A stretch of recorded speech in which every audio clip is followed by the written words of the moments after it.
ব্রাহ্মণবাড়িয়ার কসবা উপজেলায় বিশেষ মাদক বিরোধী অভিযানে ৩০ কেজি গাঁজা উদ্ধার করেছে পুলিশ। পুলিশ সুপার ইহতেশামুল হকের নির্দেশনায় সহকারী পুলিশ সুপারের তত্ত্বাবধানে ও কসবা থানার অফিসার ইনচার্জ মোহাম্মদ আব্দুল কাদেরের সার্বিক ব্যবস্থাপনায় এ অভিযান পরিচালিত হয়। বিস্তারিত থাকছে সবুজ খান জয়ের প্রতিবেদনে। ১৬ মে গভীর রাতে এসআই ফারুক হোসেন সঙ্গীয় ফোর্স সহ কসবা উপজেলার ১০ নং বাইক ইউনিয়নের চান্দখোলা এলাকায় অভিযান পরিচালনা করেন। অভিযানে পলাতক আসামি মোহাম্মদ কবির মিয়া ওরফে সবুজের বাড়ির উঠানের পূর্ব পাশ থেকে ৩০ কেজি গাঁজা উদ্ধার ও জব্দ করা হয়।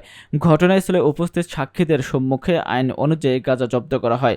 পুলিশে জানিয়েছে এ ঘটনায় দুটি নাম উল্লেখ করে মামলা দায়ের করা হয়েছে। আসামিরা হলেন মোহাম্মদ সবুজ মিয়া ওরফে কবির, চান্দখোলা পূর্বপাড়া এবং মোহাম্মদ লিটন মিয়া, বাইক, উত্তরপাড়া। পুলিশ জানায় পলাতক আসামিদের গ্রেফতারে অভিযান অব্যাহত রয়েছে।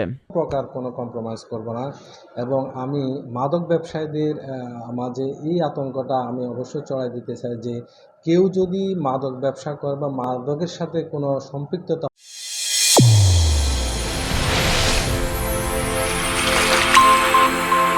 চ্যানেল A1 হৃদয়ের স্পন্দন।